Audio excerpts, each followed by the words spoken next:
It's time to ignite your soul and unlock your full potential. Join us on Beneath the Helmet, the podcast exploring firefighters' health and wellness. Hosted by retired Fire Chief Arjuna George, our podcast is the perfect place to start your journey towards becoming the best version of yourself. So come on, let's join the conversation and find out what sets your soul on fire.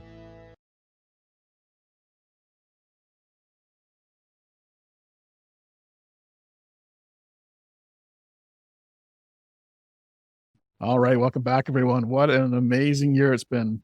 Today is January 1st, 2024, and I was just coming on here with my final episode of Season 1 of Beneath the Helmet.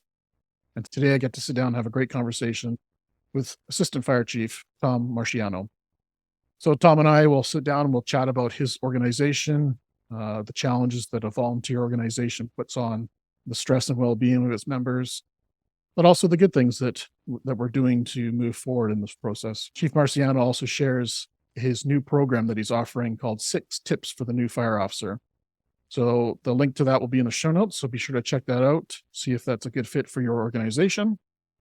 And make sure you check out the Firehouse Tribune and the great podcasts that they offer, and as well as the nuggets of wisdom that they share on their show. I hope you enjoy this episode, and thank you all so much for participating in the Beneath the Helmet. Amazing people we've had on here this year. And I just want to thank all the listeners as well who have liked and subscribed and are watching and listening to this episode and this show on a regular basis. I'm very excited about 2024. I'm very excited about what opportunities, what new people I'm going to meet, what stories I'm going to get to share with you all. 2024 is bound to be an amazing season. So sit back, relax, enjoy this episode, kicking off 2024 on January 1st. All right, until next time, stay well. All right, Chief, welcome to the show. Really appreciate you joining, and it was a pleasure to be on your show as well. So welcome to Beneath the Helmet. Thank you. I appreciate having me. Awesome. So tell the audience a little bit about who Tom is as the Fire Chief, Assistant Fire Chief, and your journey from childhood till now and how you became who you are today. Tom Marchiano. I'm Assistant Fire Chief in Chester, New York. We're about 45 minutes north of New York City. For people that haven't heard of us, we're located in Orange County, just like the choppers. I would always ask that. I've been in the fire service for 18 years, and I never had anyone in my house who was in the fire service. So the interesting part of how I got involved is my friend's dad was the fire chief back when we were younger. And he did his time, got out for a little bit, came back. The cool part about that is now that I'm assistant chief, he is now the chief again. So I get to kind of like work alongside with the guy, the reason why I'm really in the fire service. Oh, wow, that's cool. So yeah, that's kind of a story, but pretty much the same thing. As every little boy sees a fire truck go by, every little boy says, I want to be a fireman at one point in time. And it just always stuck with me. Took a whole bunch of tests for career side, never really worked out. Got pretty far on some. And then for whatever political reasons here and there, they sent nice letters, but didn't work out, which is fine because I am also a 911 dispatcher in our county here. And I deal with answering calls and I dispatch out EMS, police, and fire. So that still gets some involvement. It's a cool job until you're missing a fire. And so if you're on police stats and you're missing it, it's terrible. If I'm dispatching it, it's not as bad because you still feel like you're kind of like involved somewhat. But so that's pretty much me. Joined the technical rescue team up here. So I did that about 2 years ago. To be honest with you, I never really had the ambition to join that team. It just happened. And I started utilizing it as a way of, in my department, I'm the assistant chief and the tech rescue team. I'm just kind of like a low guy. So I'm back to like more of the hands-on work type stuff. So it's cool. It's good. It's a good little way to separate things. Nice. It'd be interesting to hear your thoughts on what's more stressful, dispatch or fire operations. To me, a fireground operation is a little more stressful. Sitting in the seat behind a desk to me is kind of like secondhand knowledge. I like to think it definitely makes me a better fire chief because I get this both sides of it and how it works. And I know what dispatch is looking for and whatnot. But that's definitely a more stressful job because of the call taking aspect. Everything's all fine and dandy until You have someone who's calling that their 1-year-old isn't breathing, or someone's like, hey, I want to kill myself. So that's where the stress part comes into it. I can imagine having no chance to really help them hands-on must add a whole different level of kind of stress for the job, right? Correct. It really does. And it's just like because no matter what you do sitting behind us at the end of the day, you're still behind the seat. Yeah, you can definitely help and stuff, and there's always the big things that says dispatchers are first responders. And I get it. Like, I see where they're coming from at it. But as a dispatcher, like, you're still limited to what you can do sit behind the seat. Yeah, you can help. Yeah, you could talk to that person, but some people still need to have someone physically there with them. And that's just not the case with the dispatcher. So you get some bad, you get some good. The worst part about it, I think, is that once you hang up the phone, you don't always necessarily know what happened. So it's almost, did they make it? Did they not make it? The only thing that we have, if it remains in our county, they don't get medevaced out. We do answer the phones for medical examiners, so we'll know if they don't make it, but it doesn't always work that way. It's one of those jobs that kind of gets overlooked quite often. The dispatchers are such a key part of the whole process from calling 911 till the patient goes to the hospital, right? And even on a fire chief side, like I said, I get it from both sides here. So when I'm the fire chief and I'm doing my own operations there, it's always nice to see or hear a dispatcher that you can definitely trust, because it's like, all right, if I'm not thinking of something, he's going to, or she is going to think of it. And they're going to be able to say, hey, do you want this? I'm like, yeah, do that for me. So there's always cool stuff like that. Totally. It's like a little angel sitting on your shoulder, just watching out for you. Yeah, exactly. Yeah.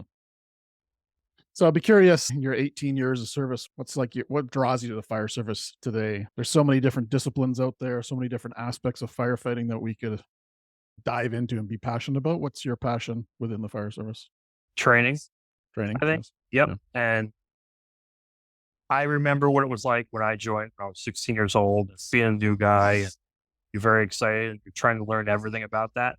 So if I can give that back to another 16 or 17-year-old that's joining our fire service, and I can see that they have that passion, like, I get a kick out of that. That's what kind of keeps me going, because you hear so many times, oh, the fire service is dead. It's tough to get volunteers. It's even tough to get career guys anymore. But when you see a group of young kids who are really into it, and you can tell they look up to you as like a mentor, that's, in my opinion, that's something that it's rewarding. And it gives you back to, it makes it seem like that you're giving back to what the fire service gave. Yeah, giving back to the next generation. Yep. I've always had a huge drawing to training, because that's a lot of fun. Designing programs, designing training. Absolutely. Props. Yeah. That's the fun stuff for sure. It's so much even, and I look at training as such like a broad description of it too. Some people look at it and it's, yep, all right, you have to go do this, go pull hose, and that's training. But training can literally be meeting at 8 o'clock in the morning at the coffee table upstairs on the truck floor and just talking about past incidents. Like, that's training. Totally. Yeah. And I think people, if they would look at it more that way, that anything you do in the fire service is technically training. Like you and I sitting here discussing, this is technically a form of training. 100%. People are going to learn from it. You're trained. Yep. And then my thought's always been, if you can be 1% better each day, you're on the right track. Absolutely. Yeah. So talking about training, I know you developed a pretty awesome program called the 6 Tips for the New Fire Officer. What was your reason for starting that program? My reasoning was, when you become a fire officer, you're usually groomed. I was lucky enough into my department that before I became a lieutenant, I had the current group of lieutenants, captains, chiefs that would groom me into who I am today, tell me the wrongs and the rights and what to do and how to do this paperwork, these fire alarms. But talking to other people within my area, I found out that there are departments that are not like that. So there's people that get in, go, I'm a lieutenant now, and I wasn't taught a damn thing. So I thought to myself, it'd be cool that if I could create something that would maybe give them something guidelines to follow. Not that I'm a professional by any way. And I actually spoke with a friend of mine who's a fireman in the next town over, and it's a career guy across the river. But wanted to expand on it to be like hands-on type stuff too, scene size up and such. So before we got to that point, I created this, like, all right, let's let them get into the role first. And then this way, if they don't have anyone guiding them, maybe they can learn at least one thing from my presentation. They'll at least have some type of guidance to follow. And then my plan eventually is to hopefully build off of this with my friend Billy and make it into something bigger. Nice. So is it something you just offer internally within your organization or in your So area or right how now, does that work? it hasn't really been offered at all, to be honest with you. I did it once on our podcast with the Firehouse Tribune. We had 40 people turn out for that. It was all on Zoom, so that was pretty good. We do advertise it on there. So if guys want to use it for a drill night, because it's more of an hour and a half to 2 hour type thing. So it's perfect for a drill night. However, for the first time, I am actually going to do it on a bigger stage. New England has a fire expo in Connecticut, and I'm doing the presentation there. They gave me one of the time slots. So that'll be my first time ever doing anything like that. So Awesome. kind of nerve wracking, but it hopefully, like I said, if one person can at least learn one thing from it, then I'm happy. Yeah. When's that conference coming up? It's in October, like the end of October, I believe. Nice. So sometime it's at Foxwoods Casino Resort. So twist my arm anymore, but It's a beautiful resort. yeah. So I'll do that. I always try to work on it and add some things. I just felt like it was something that you don't see too often. You see a lot of officer training once you're in as an officer, but you don't see anything to guide you into that direction. In your organization, is it promotion by seniority or is it promotion by application and It's process? all election. Yep, it's an election process. Election. So we have 3 fire companies. The 3 chiefs oversee the 3 fire companies. And then each company has a captain and they could have up to 3 lieutenants. So right now, one of them has 3 lieutenants, the other 2 have 2 lieutenants, but they can each have 3. You get voted into those positions by your individual company. So company 1 has nothing to do with who gets voted in as captain. It's company 2 or 3. The only time the 3 companies get to vote as one is for the 3 chief positions. And there's a term, I assume, with those. Yep. So we all do from lieutenants up to chief. It is actually some of the line officer stuff is different, but they're all 1-year terms. It just depends how long you do that for. So I believe in my station, company 1, you can do it up to 5 years. So you do 5 1-year terms. For chief, you can only do 3 1-year terms. So each year I have to run for an election and I can stay at second assistant chief for 3 years. But after my 3rd year, I either have to move up or into a different position. I can't stay at second assistant. Interesting. So I know in your program, the 6 tips, I think the last tip, number 6, talks a bit about burnout and stress. And it's pretty a passionate subject for myself and study that and gone through burnout myself. So I'd love to dive into the tip number 6. What's that all about? And what could you share with the audience today?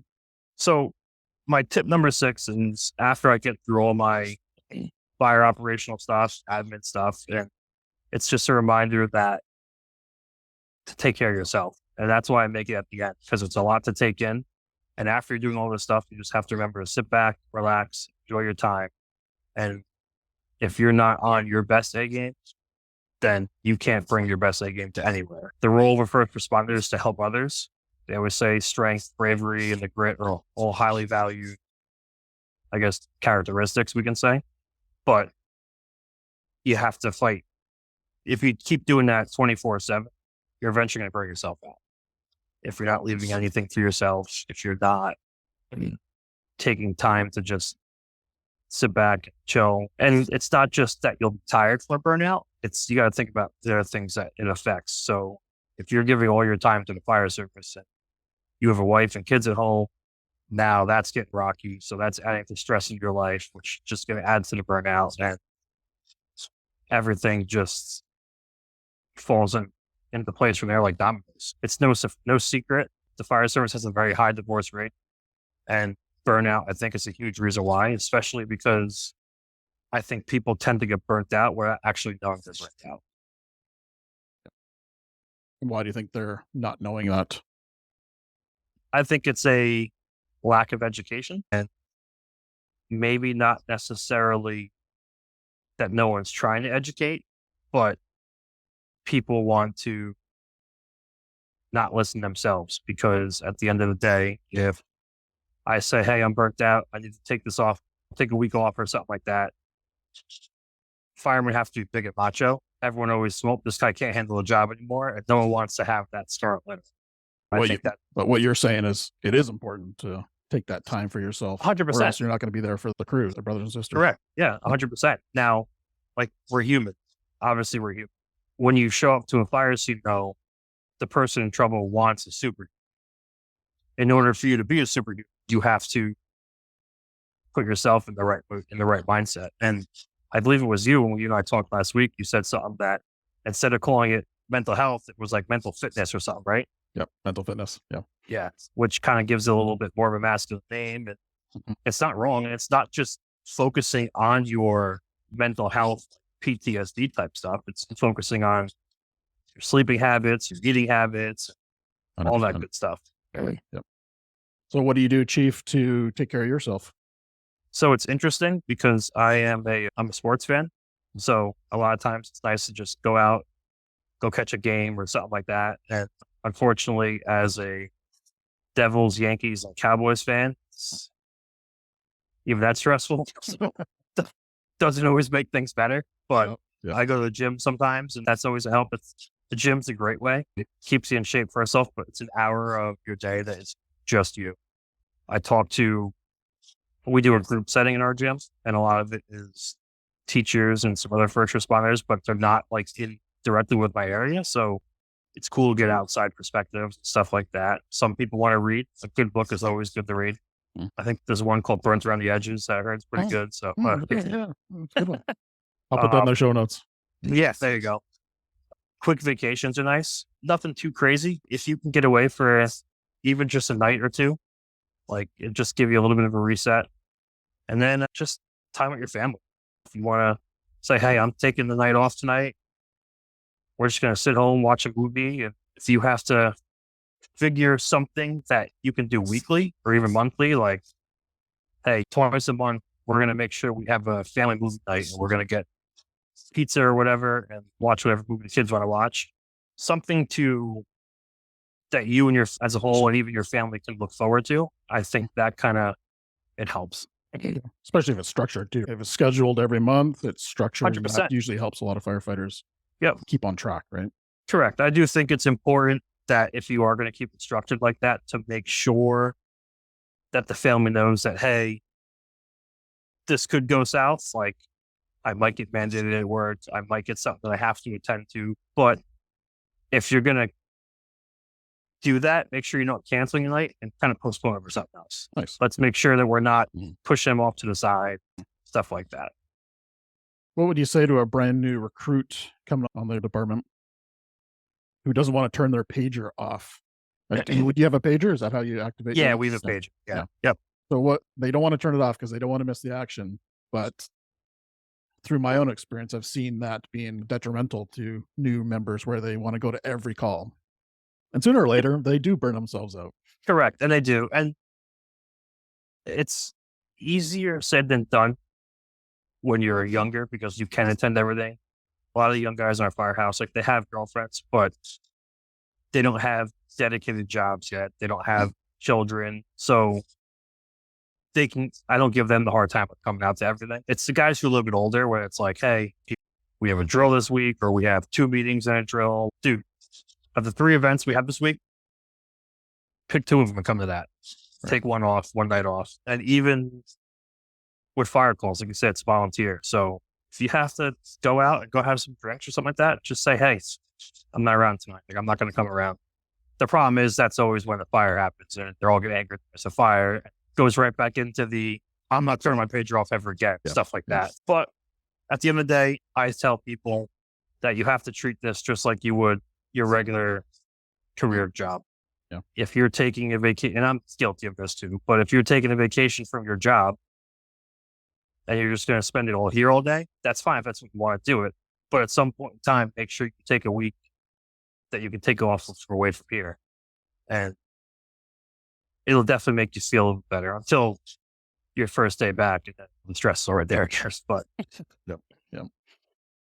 Have you noticed a change in recruitment and retention in your organization due to burnout? Are people leaving earlier than they used to 10, 15, 20 years ago? I don't want to say it's due to burnout per se. I think it's definitely due to time constriction, though. A big issue that we see in our county, I think, is, and even our state overall, is the training hours.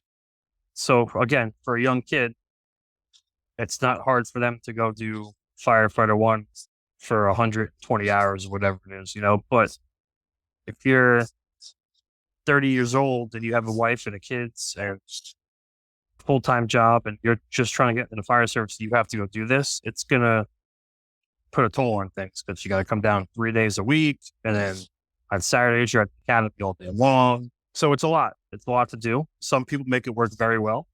It always helps if your family's very supportive of you.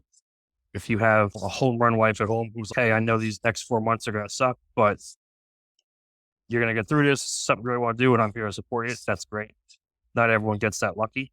The state has also started to introduce some hybrid learning. So 90% of the class is actually online, as would be like a college course. Yep. And then you have to go to the academy. I think it's like 4 or 5 times out of that 4-month period to do your hands-on stuff for it and your final testing. So some of our young kids actually took that and they liked it.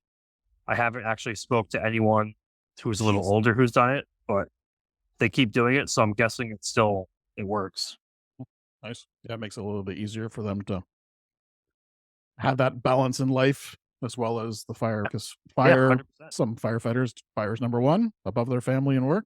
Right. Sometimes it's 3 or 4 down the line. That's always an interesting topic too. And I know people who fire service has definitely ruined marriages and whatnot, but everyone says, oh, you throw away your life for a volunteer organization. And I get it, but at the end of the day, like it's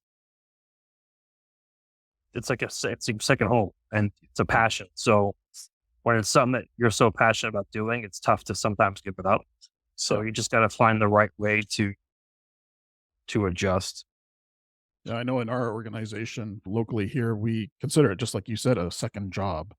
You're not necessarily a volunteer and just come and go whenever you please. You're Right. committed to a lot of things. There's time that you have to be there. There's times that you're optional to be there. But it is like a part-time job for sure. And Yeah, 100%.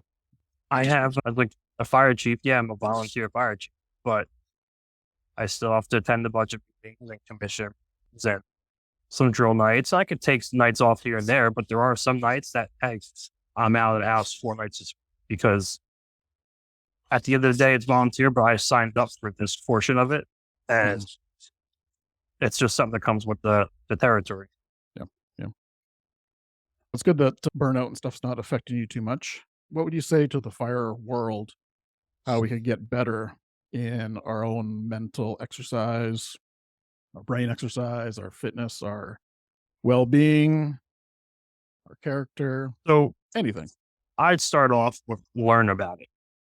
So if I'm going to teach about burnout, try to give how to prevent it, you should be learning about it first. I took a statistic here and one of it actually says 37% of firefighters exhibit symptoms of PTSD and depression. However, they don't record it due to a fear of ruining their reputation and embarrassing their position. So that's a pretty big number. An even bigger number here doesn't say how many but of all the participants, 100% of them discussed the need for more education and culture-wide awareness regarding mental health issues. Several participants identified not knowing the signs and symptoms of mental health concerns and not knowing where to find the resources. So, in my opinion, that falls on the agency itself, whether you have an EAP or whatever you have internally. It's up to the officers to make sure your guys are taken care of and they know where to look for that. I understand you can't lead a horse to water. So if you see someone not right, you can try to help out as best as you can, but you can only do so much. If people learn about it first, they get the education of what it is, and if they can realize it might not necessarily be a bad thing, you just need to take some time for yourself, it goes away. I would tell them to pretty much do just that. Don't be ashamed of it. And if you come down and you say to me like, hey Chief, like I gotta take a few days, my mind's not right, but I'm cool with that. I'd rather you say that than your mind not being right and you have a lot of reckless thoughts and all of a sudden we have a structure fire. You're the one in there and who knows where your mind's going. Maybe you're going to go make this drastic rescue, which might work, but it might also put you and the victims' lives in pretty serious trouble. Yeah. So a greater risk than's warranted, right? correct. Yeah. Yep. Have you had any members come to you with that statement, or is it still that? I haven't. I think we've had guys who've been burnt out. I think we're all pretty good at just stepping away for a little bit. I left out at the beginning of the year because I was like kind of getting burnt out. I wasn't getting a lot of help with some things. It was just a busy time of the year. Like we were getting a lot of calls. There was a lot of reports not coming in. I was doing some podcasts. Work was busy.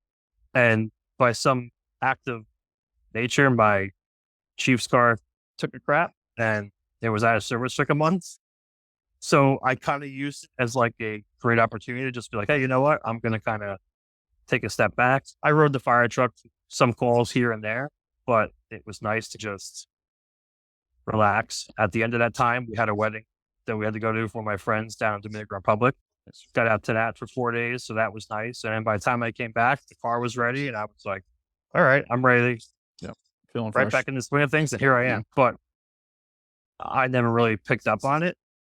And I really don't think it was like a crazy burnout. Like I think it was just more of me just constantly being on the go. Yep. And my body finally just saying, hey, like chill, you need to hang out for a little bit. So it worked out well. And I see with some people, like all of a sudden you get someone who's around that will dime and then you don't see them for 4 or 5 days and they're back again and they were home and you don't really ask it. They kind of just say, hey, how you doing? Oh, I'm good. Let it go. And I trust a lot of my guys. If they ever have issues, we're pretty close knit down here. We don't really do much of anything without each other. Good. Yeah. Like we go on vacation, like everyone pretty much goes on vacation together. So it's cool to see that. Nice. So I don't think there's really anything at my firehouse that's too, hey, I'm not okay, and that they wouldn't stand up and talk about it. Yeah. That's a good culture to have for sure. Yeah, I think burnout gets confused sometimes by being tired, maybe a little stressed out, maybe a little overwhelmed, lots of projects on the go. But technically you're not burnt out. Without doing those breaks, you will burn out. So that's the key. Correct. So that is you'll part of need your to. self-care. Yeah. 100%. Yeah. And like I said, it's just, I don't care if it's a nightly thing. You take a night off to go to the Yankee game. It's definitely a form of a self-care. So you're turning off the rest of the fire world or work world or whatever you got to do. And it's not like we're on a firefighting podcast, but it's definitely for any job out there. Yeah, 100%. Whether you're in a fire service or you're on Wall Street, like it's definitely a thing. So tell us a little bit about your podcast world. You mentioned that a couple of times, and I was lucky enough to just be on your podcast last week. So Firehouse Tribune, what's your focus on that platform? The Firehouse Tribune, we focus on a little bit of everything. On the blog itself, we write monthly articles, or try to, as I should say. Right now it's Nick and I, and we just brought in my friend Billy Lange, that I mentioned earlier. He has written something for us, so we're going to try to get him on more different topics. There's operations, there's mental health, there's physical fitness, there's leadership. So we have different sections that we all write about fit into that aspect. During COVID, which is when I pretty much joined, we decided to do some online stuff and get presentations going. I had the third and fourth presentation on there, which was my 6-tip stuff. And like I said, I had 40 people on it. I had people say it was great. At that point in time, people were reaching out to Nick and I and saying, hey, maybe you guys should leave the presentation aspect of this and turn it more into a podcast. That's good feedback. So we decided to go down that route, talk to a few people about how to make it work right, programs, and what to use and what to really discuss. Started off small with just Nick and I discussing topics. and basing around, we call it station talk, as if you were just sitting in the firehouse hanging out. So we try to base each episode on a topic, but if we veer off that topic, it's not a big deal because we just like to talk about just as if you were hanging out at the firehouse. So after a few episodes of just him and I, someone reached out to us and they wanted to be on it. So we had him on it and it worked out well. And then we decided, you know what? Why don't we try to keep doing that? He does a lot of the behind the scenes stuff for the website and social media and stuff. So I told him I will take care of the podcast aspect of it and do the invites and whatnot. So pretty much I scroll through Instagram, and if I see someone who I feel like is putting some good stuff out there, I'll shoot a message. I'll reach out. And some people answer right away. Some people don't, which is fine too. But it's just more of spreading the word. And a lot of people we reach out have their own podcasts, which I think is interesting because some people will look at us and they're like, isn't that kind of like advertising a podcast and taking listeners away from you? And I'm like, I don't see it that way. I see it as we're all on the same team, all trying to get our points across. And that's how it works out. So I like it. I think it's cool. The amount of connections I've made just like over the last year have been insane. I agree. Like same boat. Yeah, after the first 16 years of my fire service, I'm stuck with guys who are like in the New York area, New Jersey area, which is fine. No issue with that. They're all great guys. But now talking to guys from Vancouver or out that way, had guys from North Carolina on there once. So it's like all over the country and you're getting different aspects. And I think that's what also fuels my fire for the fire service still is it falls under training, but now I'm getting different aspects of it. I'm like, yeah, we do it like this up here in New York. And they're like, I someone from Georgia or whatever it was. Oh, we call an ambulance a rescue. What? Like, what are you talking about?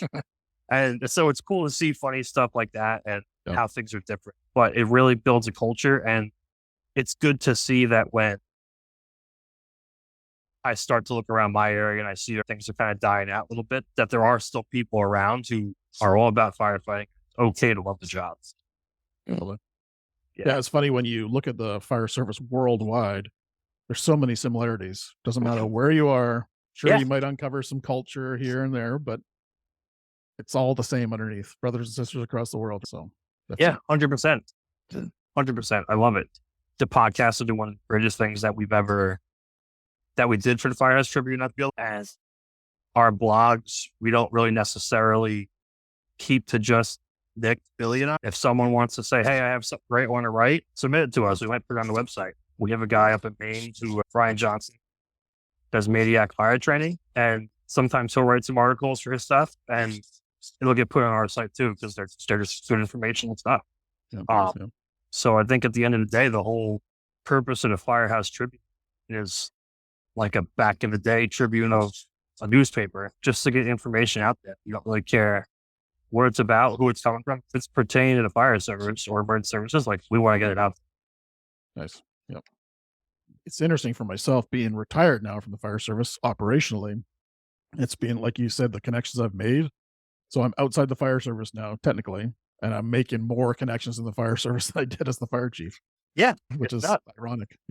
How can people learn more about you and how can they connect with you and where can they find your podcast? And the first spot to definitely check would be the Firehouse Tribune webpage, which is firehousetribune.com. And then I'm on Instagram and Twitter. My Instagram is firemantom193. My Twitter is at Marchiano Tom. And then on the Firehouse Tribune website, you can find the links for Station Talk podcast. We have on all platforms on a podcast, Apple, all those, Spotify, anything you name, they're pretty much on all of them. And then we can also do it on YouTube. So we do video them also.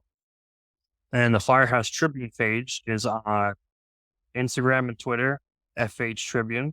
And it's on LinkedIn at the Firehouse Tribune.